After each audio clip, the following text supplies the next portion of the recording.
Okay, stand up. And we'll give it a round of applause.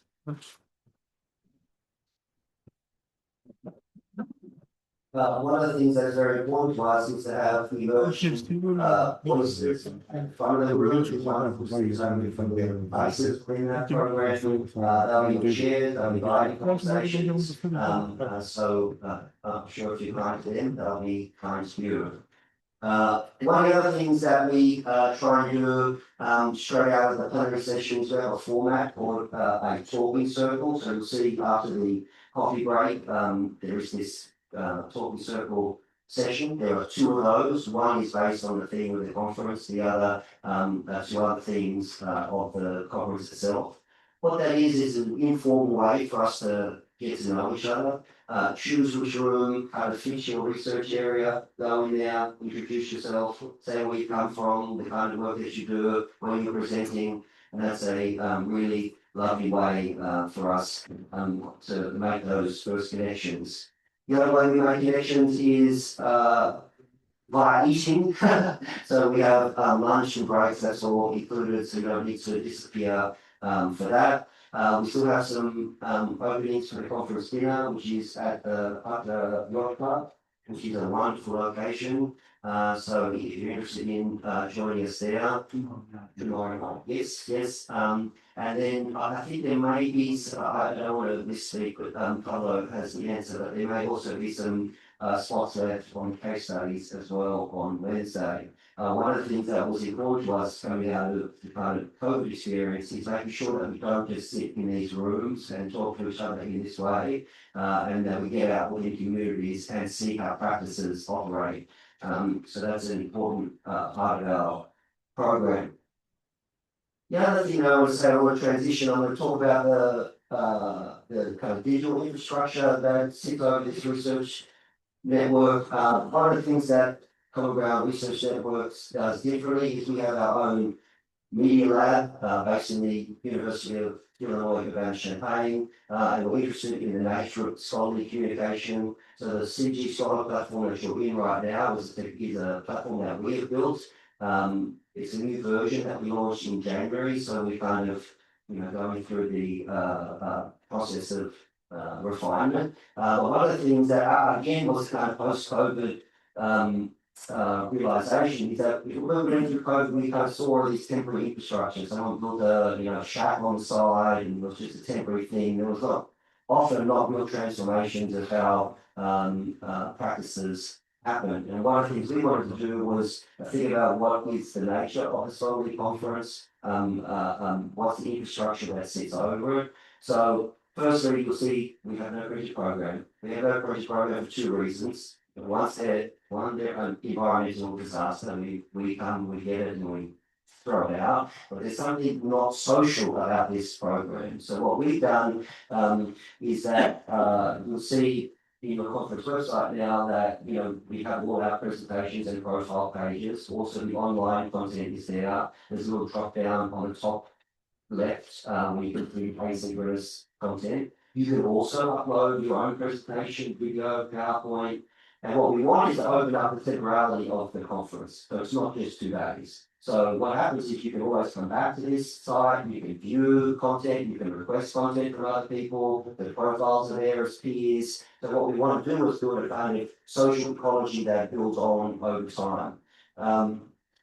We're not just a conference, but we have a journal and a book series. And again, all of that infrastructure lives within the Scholar platform. As part of your conference registration, you have access to the journal. One of the things that's important to us is not only can you be authors and validators through the peer review process, but that content comes back to you. And that's the same with the book series as well.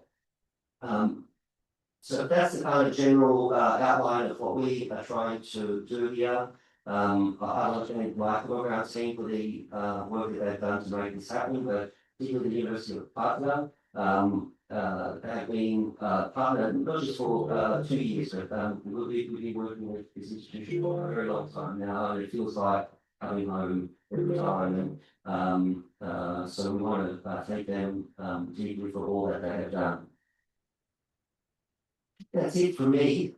Is anything I can do for you over the next 2 days, 3 days? Please don't hesitate to ask if you have any questions about format, what we do, how we do it. I'll be hosting a publishing session, which is a general kind of advice, just what's happening in the world of scholarly communication right now. One of the things we want to do is be advocates of you and the work that you do. So again, thank you for being here, and I hope you have a productive and engaging few days.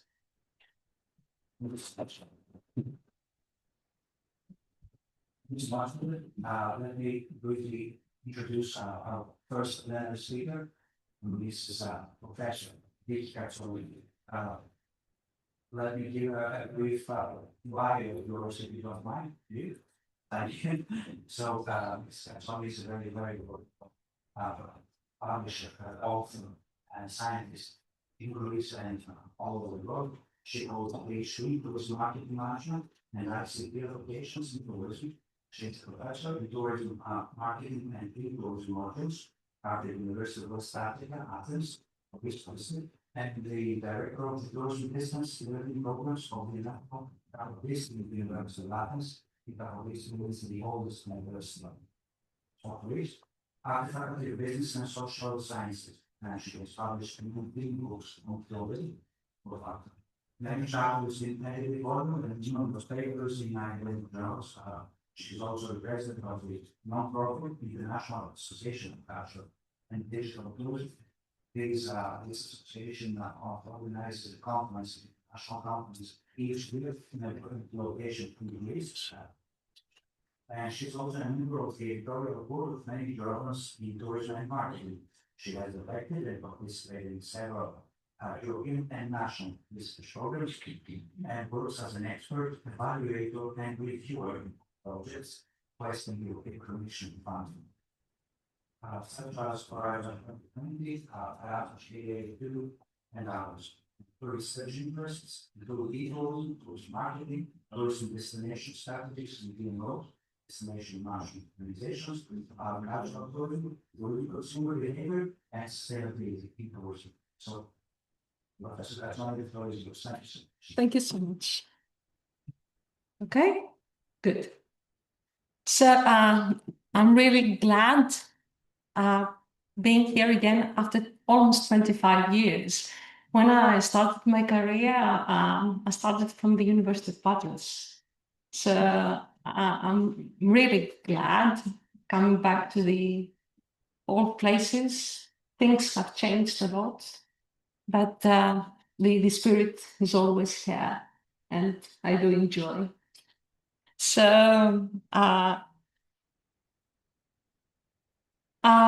it is a pleasure to speak to you again, and my central proposition today is about artificial intelligence, and I think that this should not be treated simply as a technological add-on to tourism. It should be understood as a development instrument. The essential question is not whether destinations can use AI. Almost all of them can do it, okay? But the real question is whether AI can be governed in ways that strengthen cultural authenticity, protect fragile heritage, improve resident quality of life, support local enterprises, and create regenerative value over time. So in this keynote, I will move from technology to development, from individual visitor experience to destination intelligence, and from smart tourism as a set of digital tools to smart tourism as a form of responsible governance. This is the issue today. And what I did last night while I was preparing my speech is to present just recent developments, these things that happened 3-4 days ago. I won't tell you anything more yet, okay? It's gonna come. And I'll be very glad to answer the questions and have a kind of discussion I like this informal spirit you have here. I really love it. And I think you really have a very nice educational level when you do this. So my central thesis, okay, is simple actually. AI in cultural tourism must be evaluated by the value it creates for places, not only by novelty or technological sophistication. Too often, digital tourism is discussed through the language of apps, platforms, chatbots, and immersive experiences. All these are important, but they are not sufficient. From a tourism development perspective, AI becomes meaningful when it helps destinations manage pressure, preserve heritage, regenerate local value, improve access, support small and medium-sized enterprises, and guide ethically. If a digital system makes the tourist experience smoother but intensifies overcrowding, we're going to discuss later on, extracts value from local communities, or reproduces superficial cultural narratives, then it cannot be considered successful. Therefore, I propose that we shift from the conversation from smart experience to smart development. The question is not only how can AI make visitors happier? The question is also how can AI help destination become more resilient, inclusive, culturally grounded, and locally beneficial.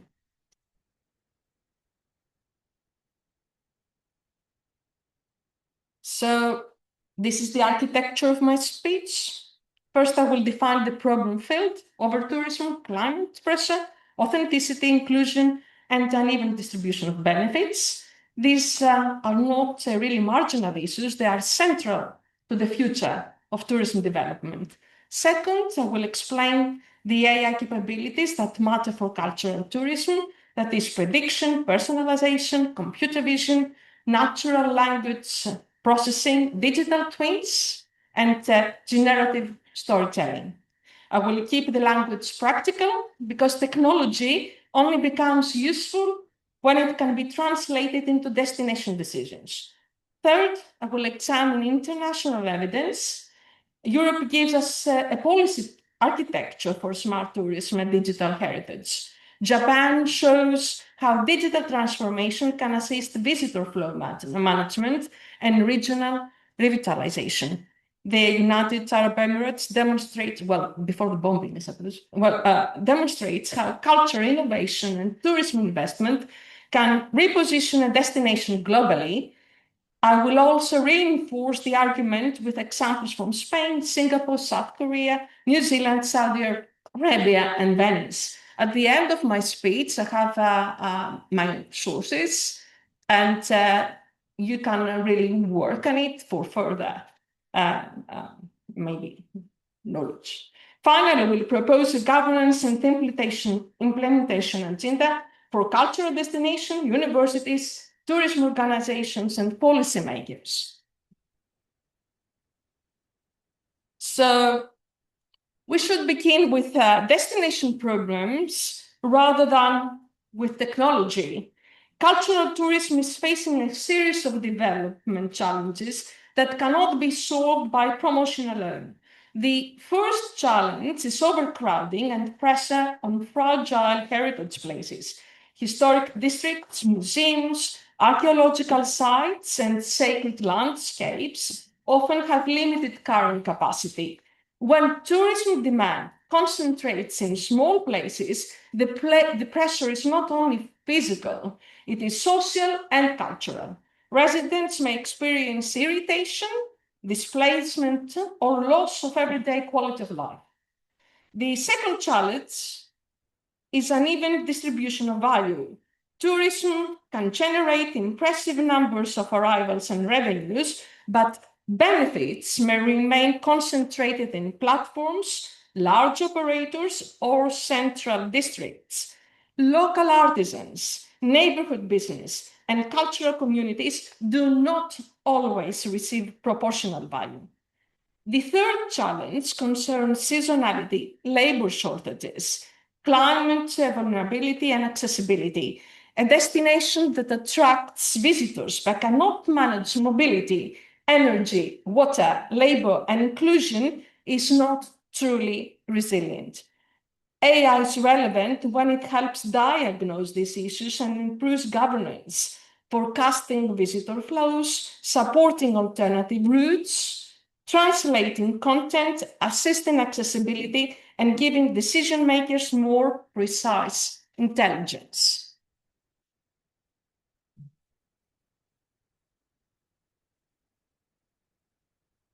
Is it working? Okay. The conceptual framework I propose brings together three spheres: AI capabilities, heritage systems, and regenerative values. These spheres must be integrated rather than treated separately.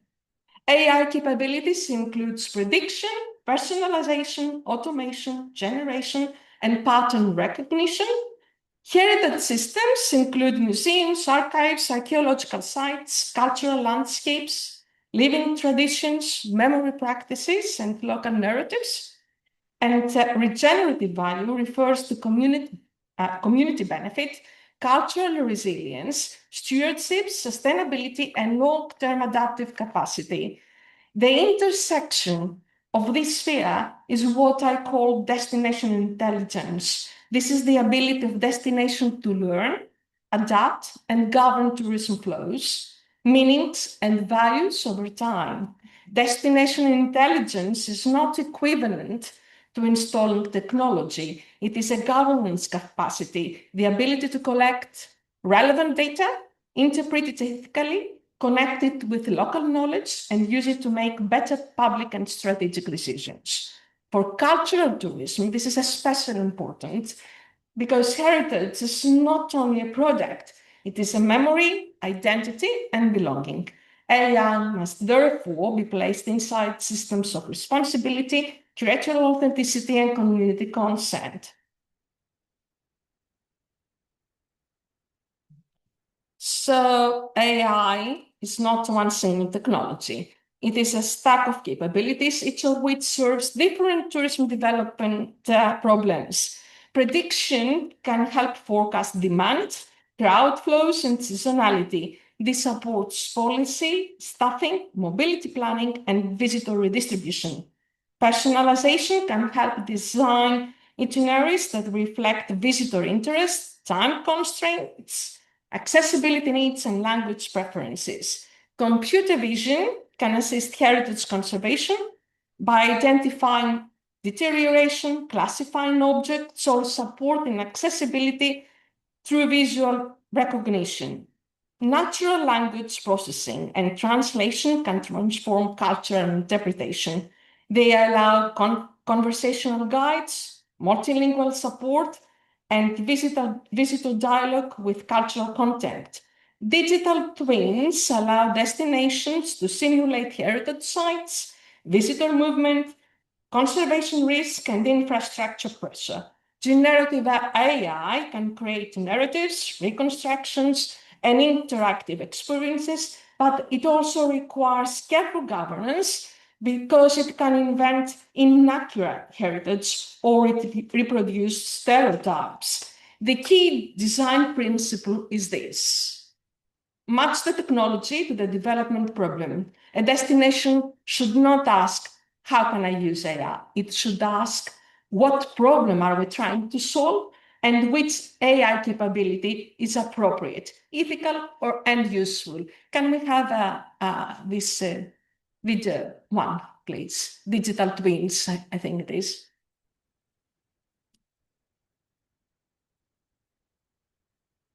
No, the other one, digital twins, sorry. If the order is correct, this. Yes.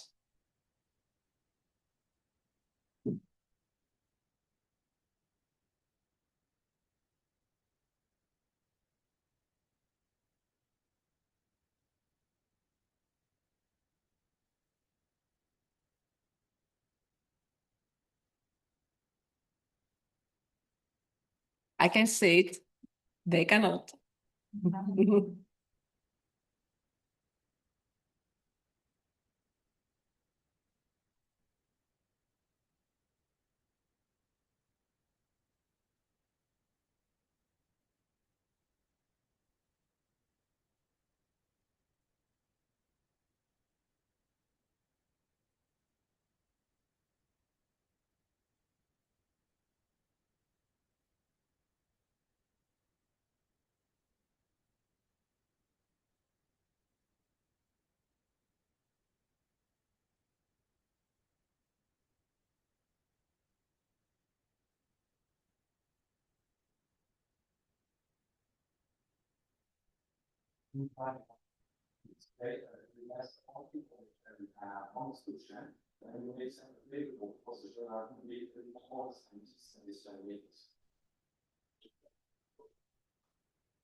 Where we think that it ends in the ocean first, and then we can say, well, the birds are past part, where is it transported or to the next city, and so forth. And then eventually we can then measure how plastic is absorbed in the ocean.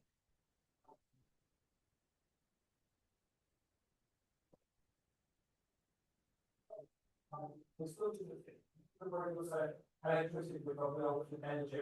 We need to do shipping, we need to lay the cables. We need to because of the tools there, it will be cheaper to make the decisions and to make more correct decisions to address mistakes if we try to model it before we go off and be like it.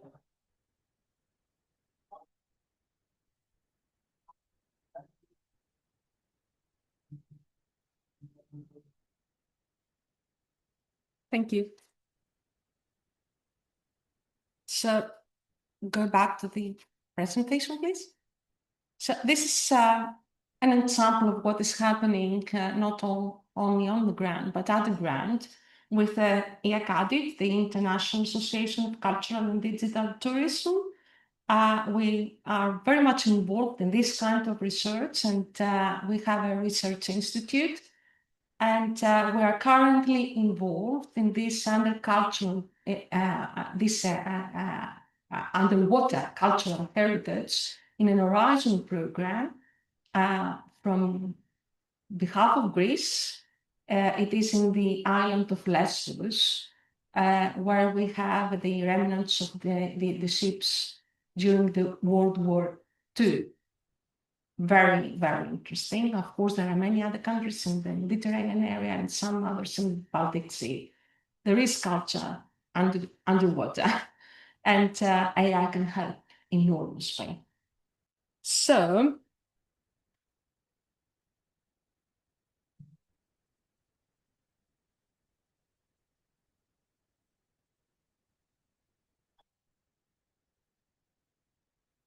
sorry.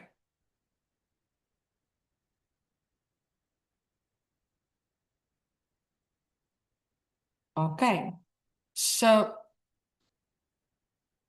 Europe, regarding smart museums, Europe is important.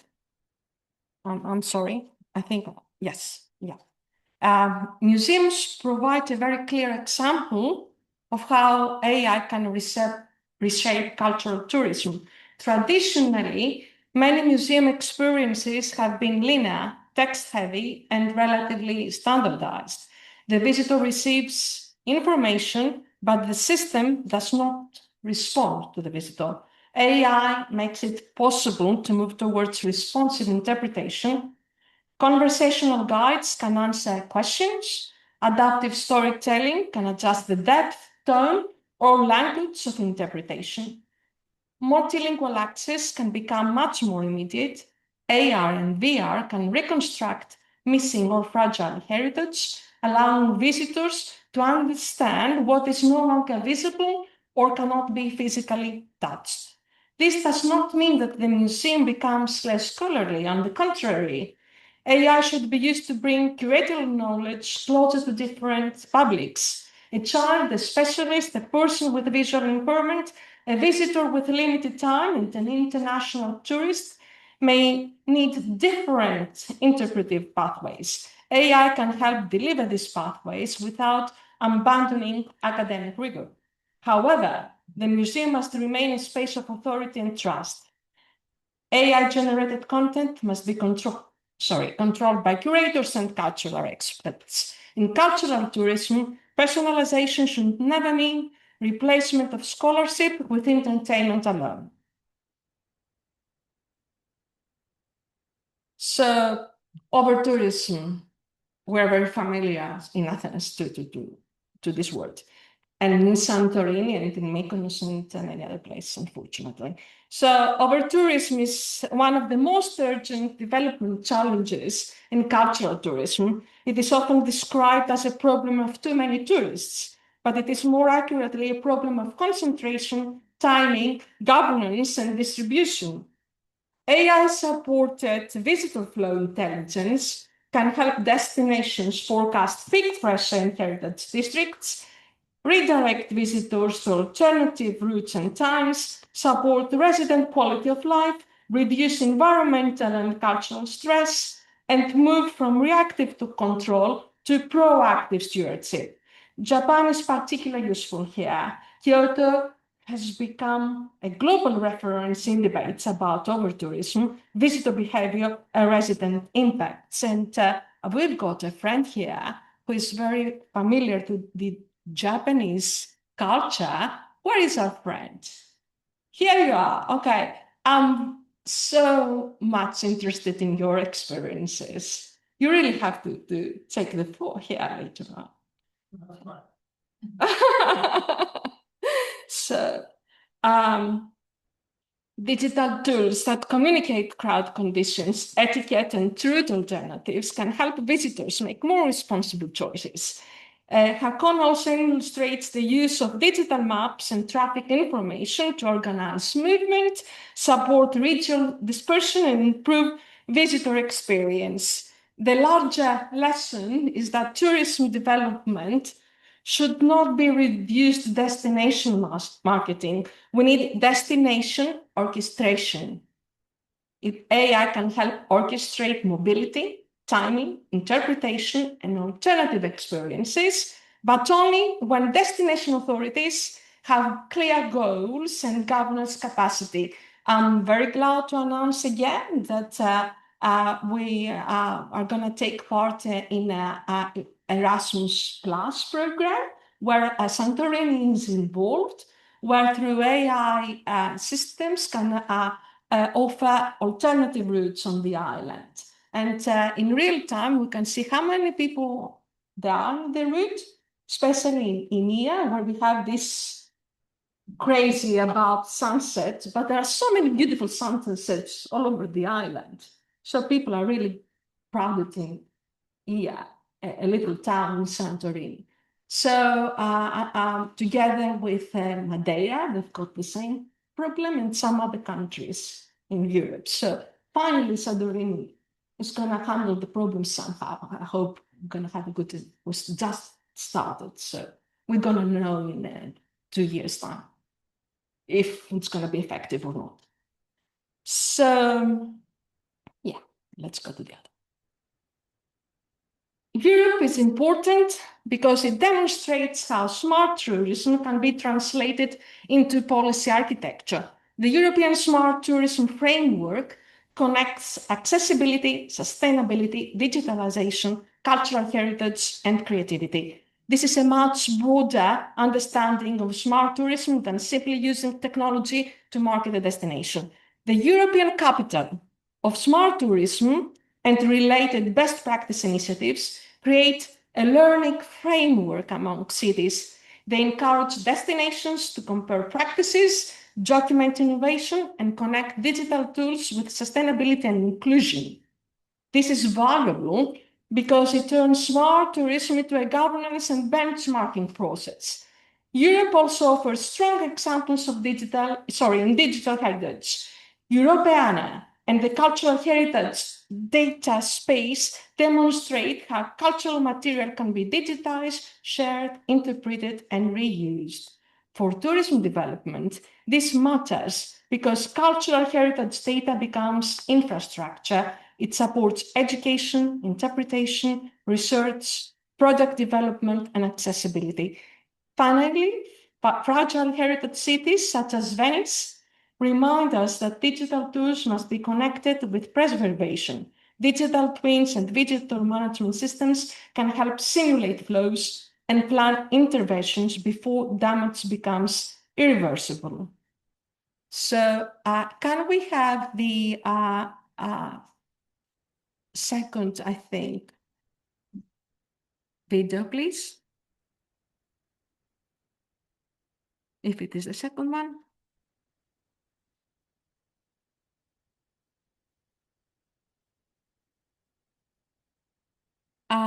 Yes, European Capital of Smart Tourism. So every year we have different capitals, European capitals of smart tourism. I hope Patras in the future will be one of them. We really need it.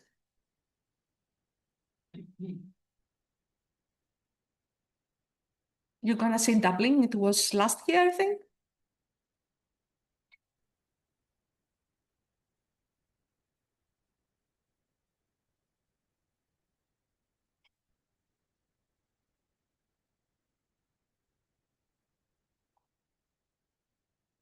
Steve, speech talking Russia. I was taught to write about the more famous and influential author, old James Joyce said about Dublin. I was writing about Dublin. So we get to the heart of Dublin, we get to the heart of all the cities of the world. The heart of Dublin City, along with its people, culture, and heritage, have been evolving since Dublin's foundation over 1,000 years ago. So it's diversified up a lot in the last few years. Such a small town vibe, you know, it's like we only go and say hello. I love it. Love it. Come to lovely.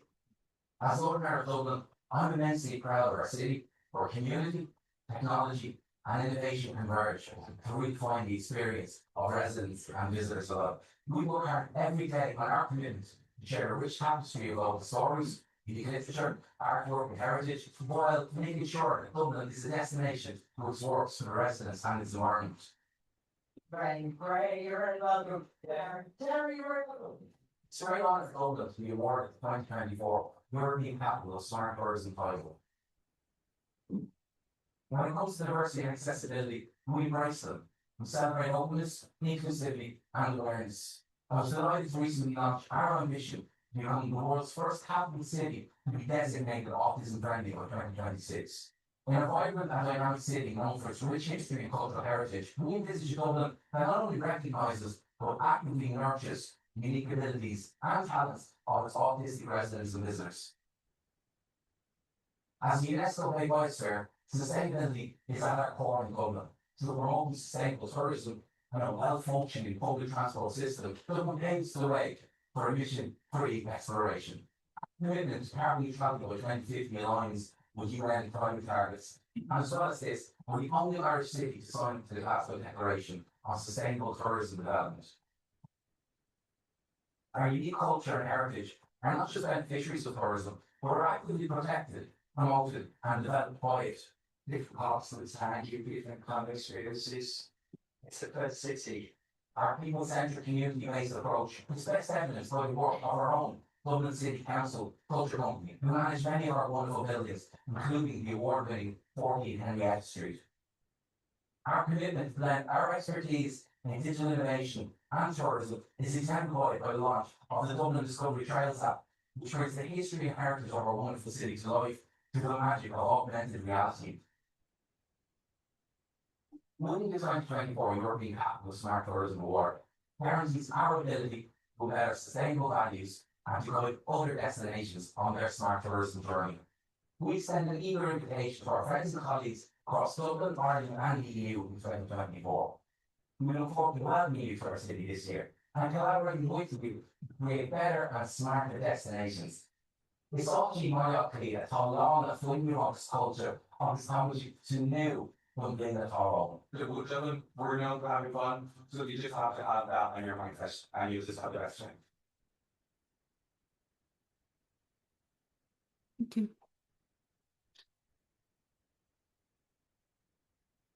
Well, there are so many cases. The smart tourism award, okay, and the capital, the European capital, I think was first founded in 2018. So we have many cases so far. So we can use many examples and imitate and adapt the best practices and try to combine them in our own unique way. So let's do it for paddles. Yeah. So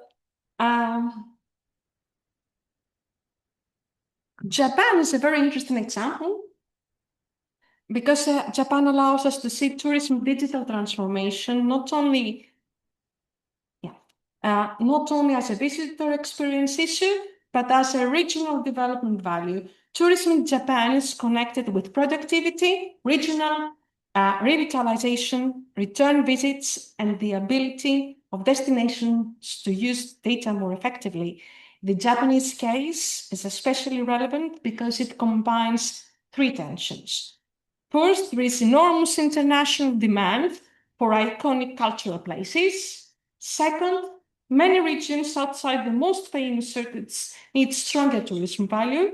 Third, local businesses need digital tools that improve reservations, communication, route planning, and value capture. Kyoto illustrates the challenge of managing behavior and the crowding in living heritage areas. Hakone illustrates how digital mapping and route information can support movements across a wider region. More broadly, Japanese tourism shows that AI and data can help tourism systems become more adaptive. For my argument today, Japan demonstrates that AI should not only serve the individual tourist, it should serve the destination system, transport, attractions, residents, small medium enterprises, information flows, interpretation, and regional policy.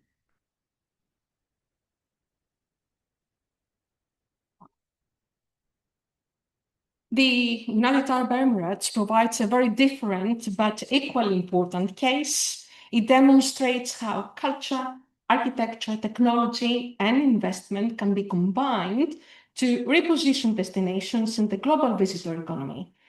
Louvre Abu Dhabi is not only a museum, it is a cultural diplomacy project, a tourist mark, and a symbol of a United Arab Emirates' ambition to develop culture as a strategic sector. The Museum of the Future in Dubai works differently. It is a statement about innovation, imagination, and future-oriented urban identity. Both examples show how cultural tourism is increasingly connected with national branding and economic diversification. Abu Dhabi's tourist strategy 2030 is particularly important because it connects cultural assets with growth, GDP contribution, employment, and destination competitiveness. The UAE Tourism Strategy 2031 similarly places tourism inside the national development framework. The lesson is that cultural tourism can become a strategic development platform when supported by investment, technology, governance, and international positioning. The challenge is to ensure that such transformation remains culturally meaningful, inclusive, and sustainable rather than only spectacular. Can we have the other video, please, with Abu Dhabi?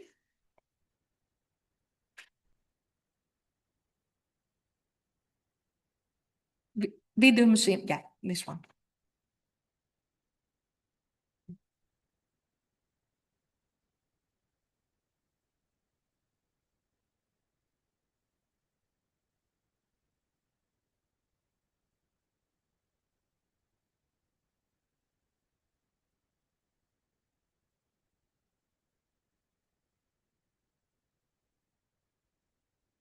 No, it's not this one.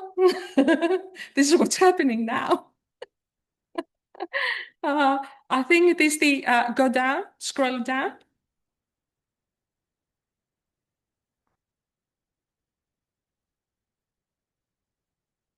Yes.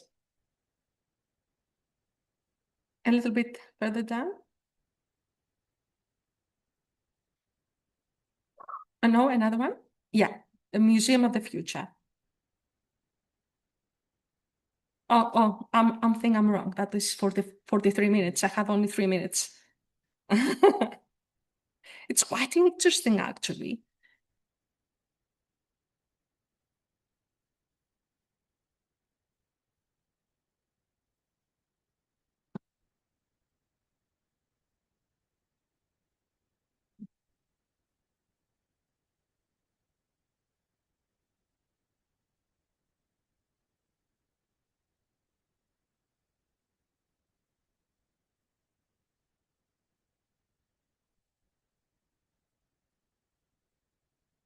This is the museum, but I don't think this is the video. No, it's not this one. Sorry for this. But scroll down.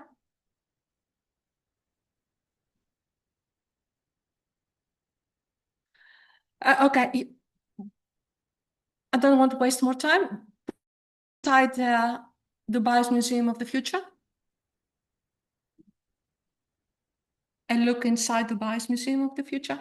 Yes. 2 minutes. Go down. No. No, up.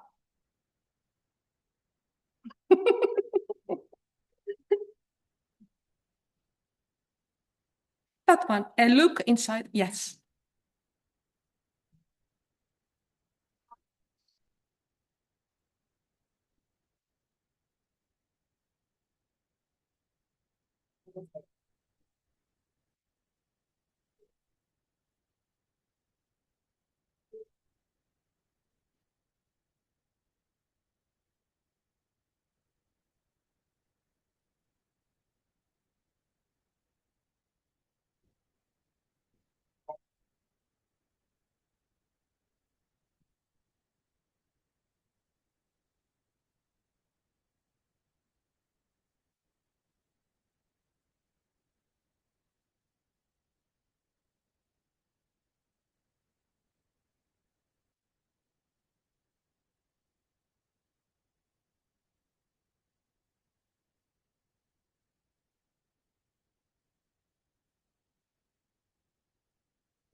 Thank you. So technology can be attractive itself, okay? They have a whole museum and many, many others. This is another form. We've got many examples.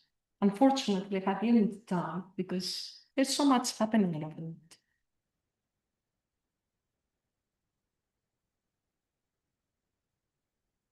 Okay, thank you.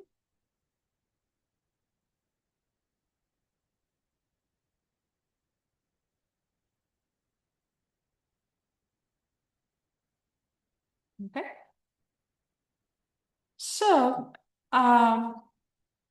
to reinforce the conclusion, we can add 3 countries that show how smart tourism becomes institutionalized. Spain is one of the strongest examples.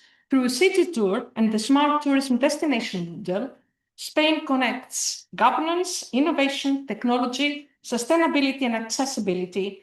This is important because it gives destination a methodology rather than a collection of isolated projects. Spain shows that smart tourism can become a public policy instrument. Singapore demonstrates a different logic. Smart tourism embedded in a national innovation ecosystem. Tourism digitalization is connected to customer engagement, business transformation, visitor services, sustainability, and the wider smart nation agenda. This confirms that smart tourism works best when it is supported by national digital capacity. South Korea adds the idea of smart tourism cities. These use smart technology to enhance the local travel experience through applications, digital kiosks, multilingual information, and connected services. Together, Spain, Singapore, and South Korea show that AI-enabled tourism is becoming a matter of institutional design. Another group of examples, and a little bit different one, is what strengthens the regenerative and heritage-led dimension, okay, of my speech and argument. New Zealand's Tiaki Promise is one of the clearest examples of visitor responsibility. It asks visitors to care for people, place, and culture. This is a powerful because it changes the moral position of the tourist. The visitor is not only consumer of experiences, the visitor becomes a guardian and participant in care. Saudi Arabia offers another perspective, heritage-led national transformation. They link archaeology, desert landscapes, culture memory, investment, and destination making.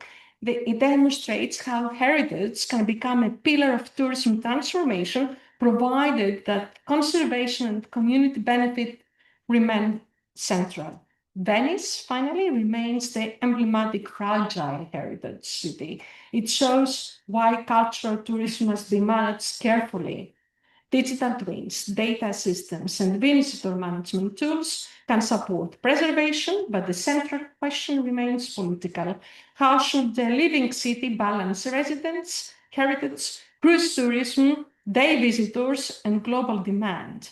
These examples allow us to argue that AI must be connected to care, not only to control. I've got videos and links and sources at the end of my speech for your use. So, if AI is to be taken seriously in tourism development, we must identify how it creates value. I suggest 5 categories: economic, social, spatial, environmental, and cultural value. Economic value includes small and medium enterprises productivity, better market intelligence, improved yield management, and more effective matching between visitors and local businesses. Social value includes inclusion, accessibility, residence, quality of life, and better communication between destinations and visitors. Special value concerns visitor distribution, mobility, route design, and pressure reduction. Environmental value includes resource efficiency, transport planning, and lower impact visitation. Cultural value includes interpretation, authenticity, cultural participation, and the protection of heritage meaning. This multi-dimensional view is essential. A project that increases visitor spending but reduces residents' well-being is incomplete. A system that personalizes cultural narratives but weakens authenticity is problematic. A platform that improves convenience but concentrates value outside the destination is not regenerative. Therefore, AI evaluation must go beyond engagement metrics. We must ask who benefits, who decides, what is preserved, what is learned, and what kind of destination future is being produced.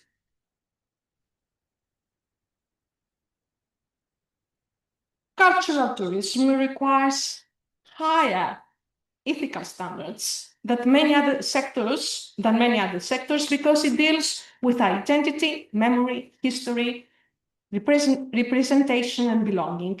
There are several risks. Algorithmic bias can produce stereotyped cultural representations. Visitor tracking can create privacy concerns. Generative AI can produce synthetic heritage, inaccurate narratives, or fictional reconstructions that appear authoritative. Platform dependence can weaken public sector capacity. Communities may be excluded from decisions about how their culture is digitalized and narrated. The answer is not to reject innovation. The answer is responsible tourism intelligence. This means human-in-the-loop systems, curatorial authority, community consent, data minimization, and transparency by design. It also means that destination should be clear what content is AI generated, what sources it uses, and who has validated it. Ethics is not a barrier to innovation, it is the condition for legitimacy. Without trust, AI in cultural tourism risks becoming another form of extracting data, meanings, and images without returning value or respect. As university researchers, we must also ask how can AI in cultural tourism should be measured. Many pilot projects focus on novelty, satisfaction, or engagement. These are useful, but not enough. We need two groups of metrics. Experience metrics examine learning, satisfaction, accessibility, emotional engagement, and quality of interpretation. Development metrics examine resident benefit, local value capture, visitor distribution, SME participation, heritage protection, environmental performance, and governance capacity. The research agenda should therefore move from isolated pilots to evidence-based destination learning. We need longitudinal studies, comparative cases, resident perspectives, cultural impact assessment, and ethical evaluation of AI systems. We also need to understand failure. Which AI applications do not create value, which produce unintended consequences, and which governance models work best. The research question is no longer only, does AI provide the visitor experience? It is, does AI provide the destination and according to whose values? For destination managers and cultural institutions, I suggest a 5-step implementation roadmap. First, diagnose, identify visitor pressure, heritage risks, accessibility barriers, community needs, and local business challenges. Second, prioritize. Select AI cases that are directly tied to development outcomes, not simply the visibility or novelty. Third, prototype. Start with small pilots involving curators, residences, SMEs, and visitors. Fourth, govern. Establish rules for data ethics, transparency, accessibility, procurement, consent, and accountability. Fifth, scale. Expand only what can be governed, evaluated, and maintained.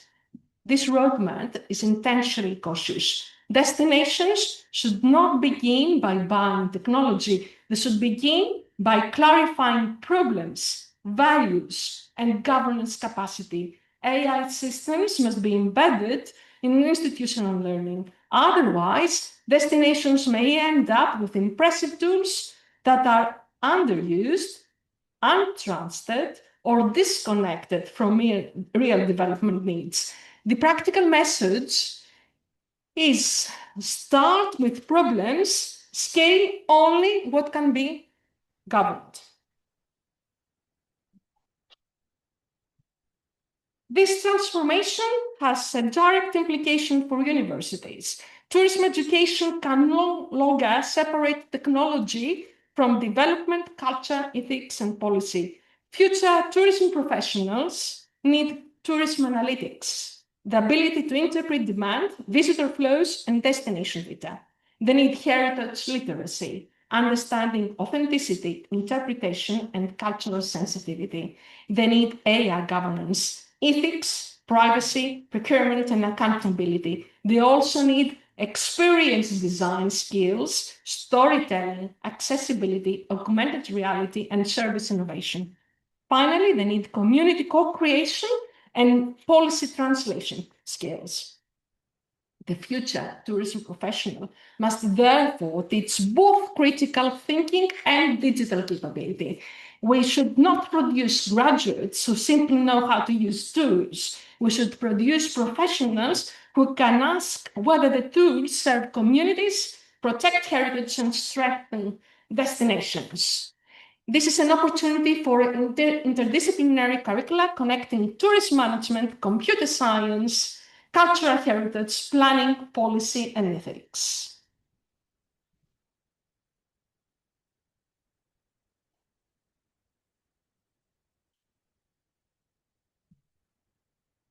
So let me now return to the central argument.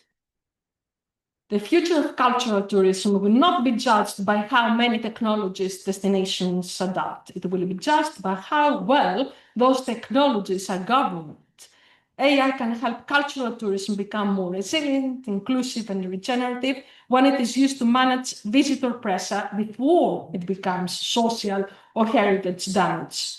Preserve and interpret cultural memory with transparency and care. Distribute value to residents, SMEs, and cultural communities, and build destination intelligence that learns responsibility over time. Europe gives us the policy and digital heritage architecture. Japan shows the importance of visitor flow management and regional tourism. The UAE demonstrates how culture, innovation, and investment can transform destination positioning. Spain, Singapore, South Korea reinforce smart tourism as institutional design. New Zealand, Saudi Arabia, Venice remind us that tourism development must be connected with care, heritage, and responsibility. The key question, therefore, is not whether tourism should use AI. The key question is whether AI will be governed to protect authenticity, distribute value locally, and support regenerative futures. And this is what I told you before in the beginning. Just a few days ago, starting from June the 4th and then finally June the 10th, we had the following statement from Anthropic. Anthropic is the one that the firm which is founded in 2021, 380 billion after Series G funding in 2026, and has mode. I think you know this OpenAI.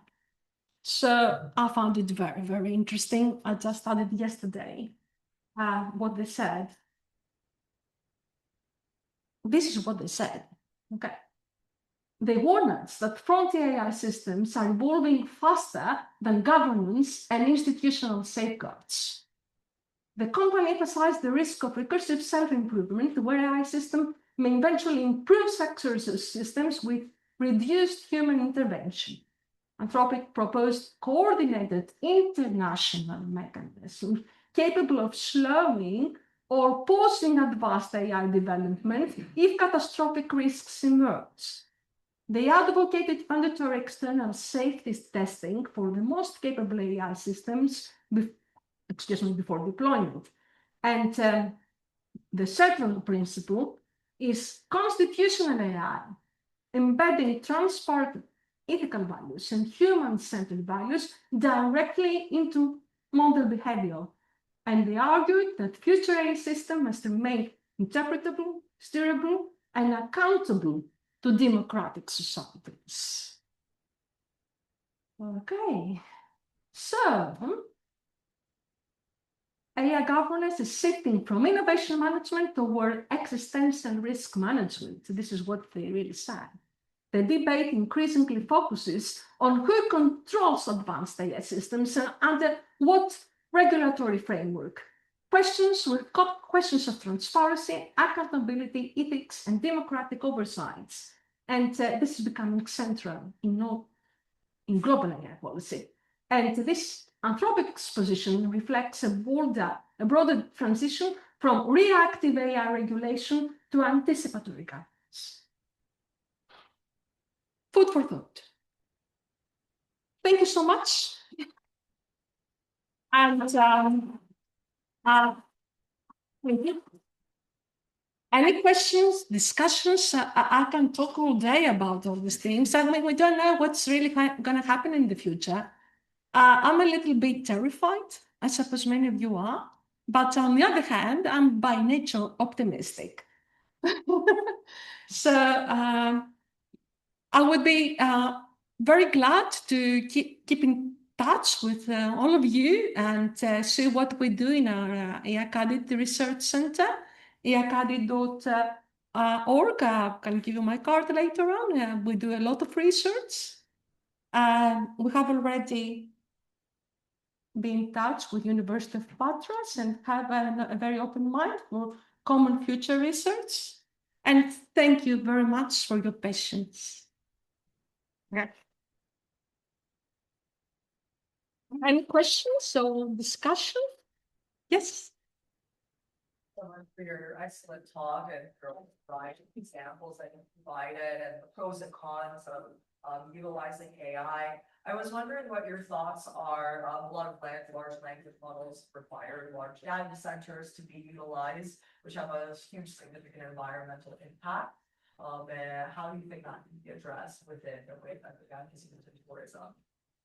As I told you before, I'm positive by nature. So I say yes to everything, okay? But this is the big capital but, okay? The principles are really argue for are the ones I have already presented. So yes, okay? But depending on the principles, okay? And we have to be very strict on these values. I'm really very, very strong on my ideas about it. I want, it's not only sustainability and resilience. This is regenerative tourism is a step beyond, okay? This is what I want.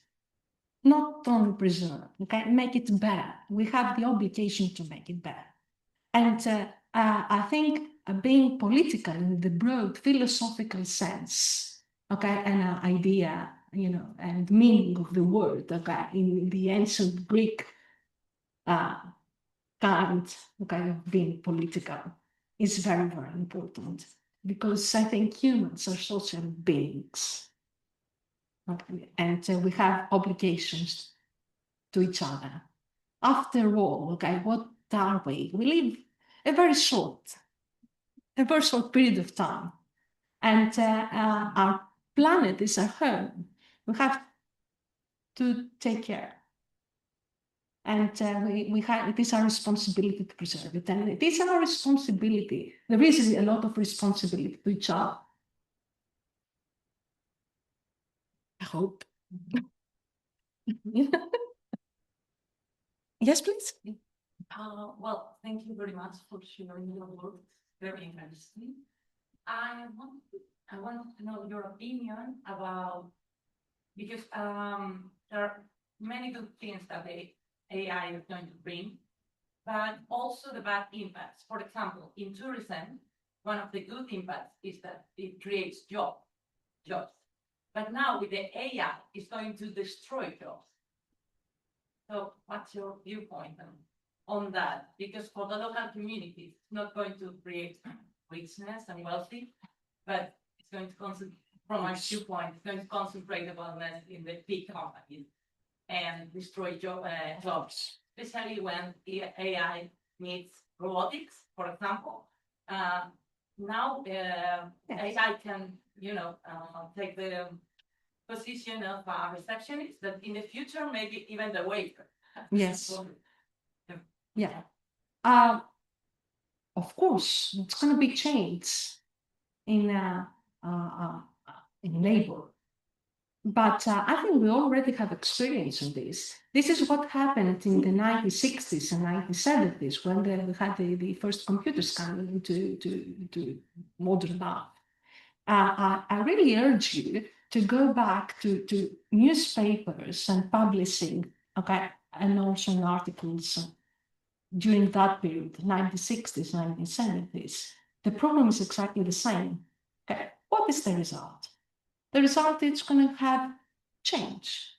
Of course, many people are going to lose their jobs. Okay? There's then going to be a transformation of labor synthesis in the labor supply finally. So we have to adapt.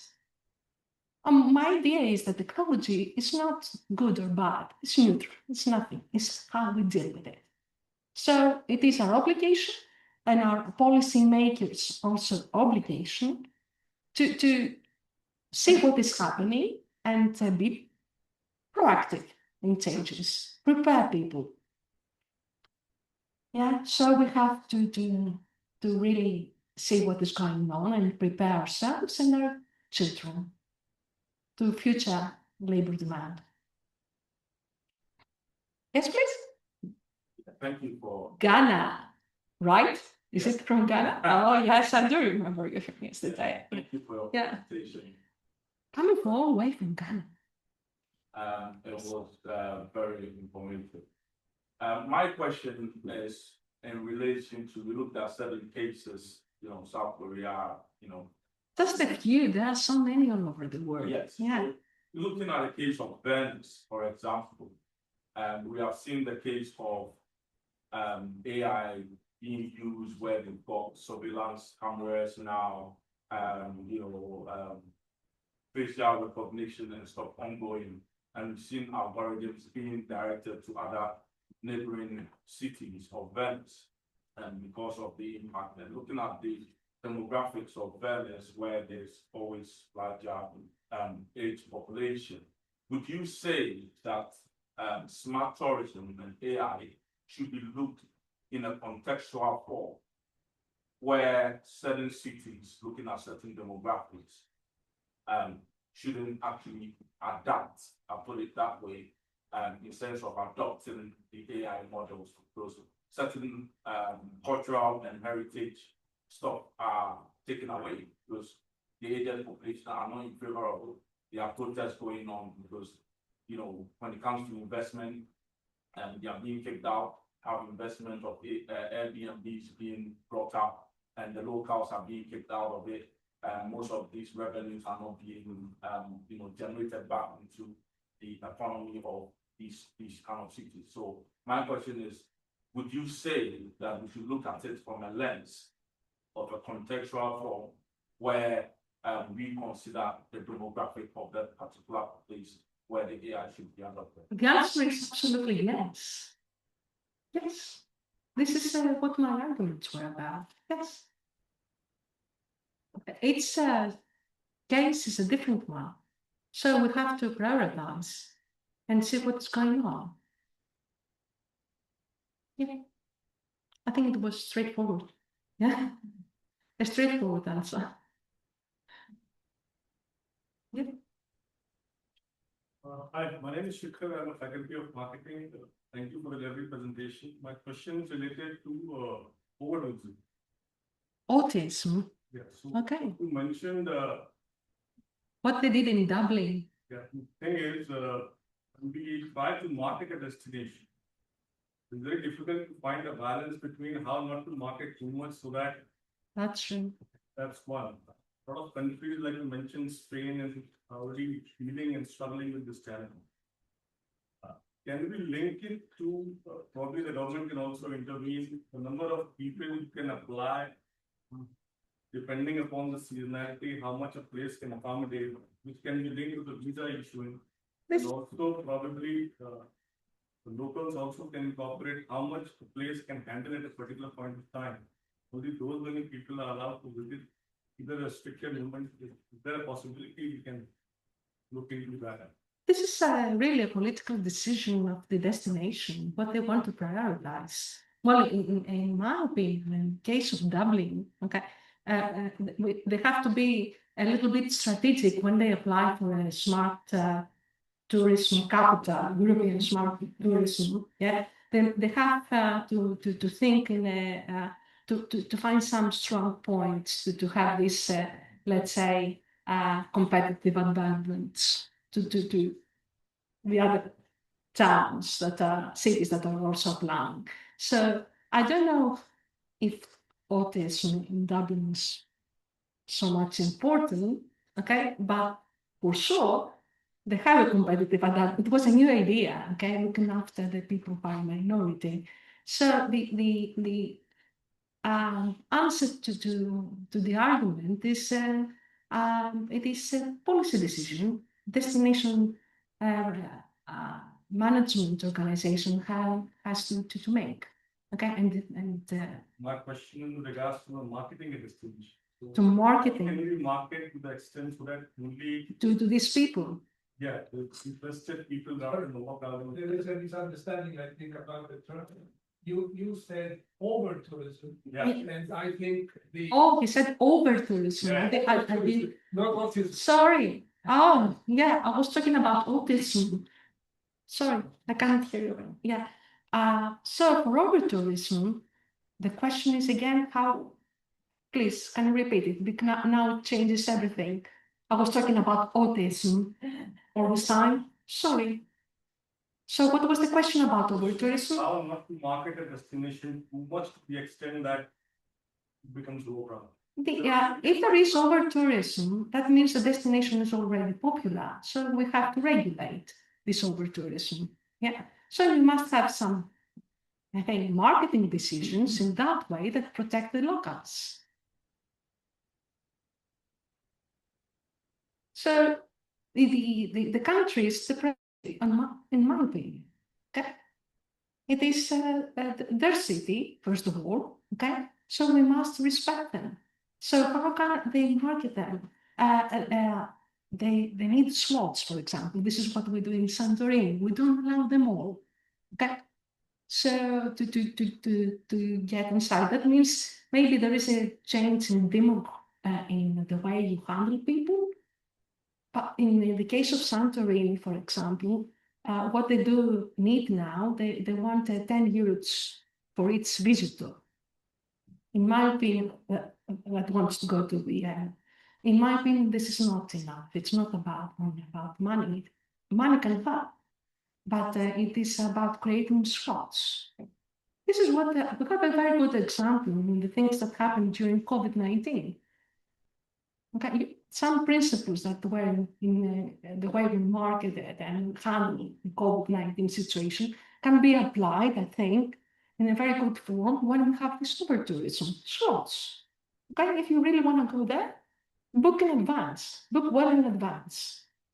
It may take you 3 years to go to visit Venice. You have to adapt because we have to look after the place. Yeah, so the way I think the best way to market to do this, the best marketing policy for places that have over tourism, do the same as we did in COVID-19. To give an example, I'm from India, so there are hill stations which become so popular.